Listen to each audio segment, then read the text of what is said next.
Good morning everyone, welcome back to my channel. আশা করি তোমরা সবাই ভালো আছো। আমি একদম ভালো আছি। আজকে হচ্ছে শীতল ষষ্ঠী। যদিও জানি যে শীতল ষষ্ঠী অনেক দিন আগেই হয়ে গেছে, তো সেই ব্লগটা তোমাদের সঙ্গে শেয়ার করছি।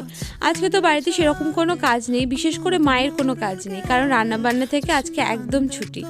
আজকে শীতল ষষ্ঠীর দিন, কলাই সেদ্ধ খাওয়ার দিন, আগের দিনে যে রান্নাবান্না থাকে সেগুলোই আজকে খাওয়া হয়। প্লাস মামার বাড়ি থেকেও প্রচুর কলাই সেদ্ধ পাঠিয়ে দিয়েছে। সব মিলিয়ে মিশিয়ে আজকে জমিয়ে একটা খাওয়া দাওয়া হবে। যদিও জানি তোমাদের মনে অনেকেরই প্রশ্ন যে কন্যাযাত্রীর ব্লগটা গেল কোথায়, তো সেটাও দেব। আগে ভাবলাম যে এই ব্লগটা তোমাদের সঙ্গে শেয়ার করে দিই, তারপরে কন্যাযাত্রীর ব্লগটা দিচ্ছি। তো চলো ব্লগটা কন্টিনিউ করি, সঙ্গে থাকো, দেখতে থাকো।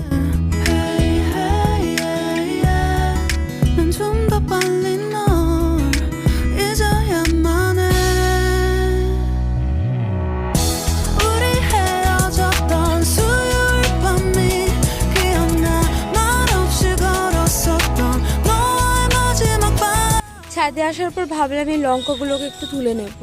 তারপরে ভাবলাম যে এখন তো ঘরে লঙ্কা আছে, যখন থাকবে না তখন তোলা হবে। কি বড় বড় হয়ে গেছে, এই যে এখানে অনেক কটা হয়েছে।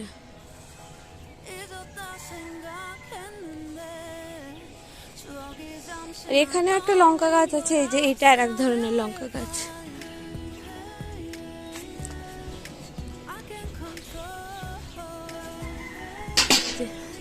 এখানে অনেকগুলো হয়েছে। তো চলো নিচে যাই, জামা কাপড় মেলা হলো।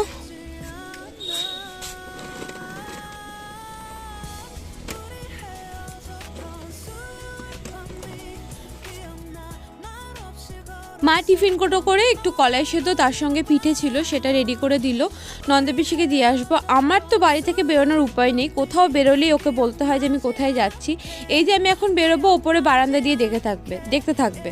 তো চলো নন্দপিসির বাড়িতে কলাই সেদ্ধটা দিয়ে আসি। এই যে সাদা রঙের যে বাড়িটা দেখছো, সেটা হচ্ছে নন্দপিসির বাড়ি। তো সেখান থেকে এসে বাদবাকি কাজগুলো সারবো। ঠাকুরের যে সমস্ত কাজকর্মগুলো হয় সেগুলো কিন্তু সবটা আমার ঠাম্মার কাছ থেকে শেখা।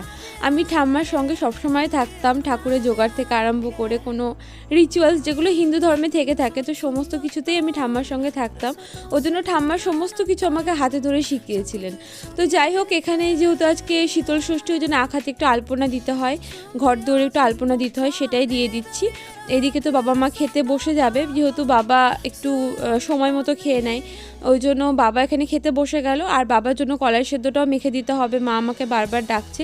তো আমি খুব একটা আলপনা একেবারেই দিতে পারি না, ওই কাজ চালানোর মতো, কারণ আমার ওই আলপনা জিনিসটা একেবারেই হয় না। তবে হ্যাঁ, ওই সেই নাম রক্ষার্থে যতটুকুনি করতে হয় ততটুকুনি করছি।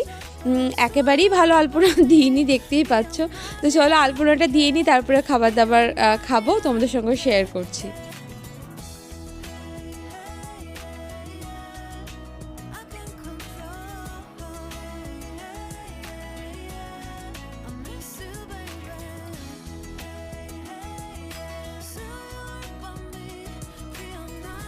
বাবা যেহেতু খেতে বসে গেছে, ওই জন্য বাবার মতো একটু কলাই সেদ্ধ মেখে নিচ্ছি। তারপরে আমি আগে ঘর দুয়ারে ধূপটা দেব, তারপরে আমি খেতে বসবো। মাকে বলেও দিলাম যে তুমিও খেয়ে নাও, আমি কাজ টাজগুলো মানে ঘর দুয়ারে ধূপ টুপ দিয়ে তারপরে খেতে বসছি।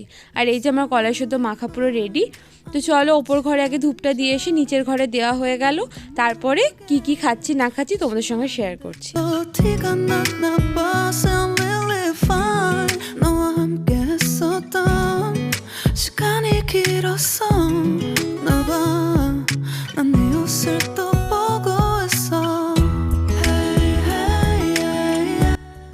আজকে খাবারে আছে ঠান্ডা ভাত, তার সঙ্গে কলাই সেদ্ধ, ব্রোকলির তরকারি, আর হচ্ছে শীষ, আর তার সঙ্গে দই তো আছেই। তো চলো আজকের ব্লগটা এই পর্যন্তই রাখলাম। তোমাদের আশা করি ভালো লাগবে। তো চ্যানেলটাকে সাবস্ক্রাইব করে দিও। দেখা হচ্ছে নতুন একটা ফ্রেশ ব্লগের সঙ্গে। ততক্ষণের জন্য টাটা, ভালো থেকো সবাই।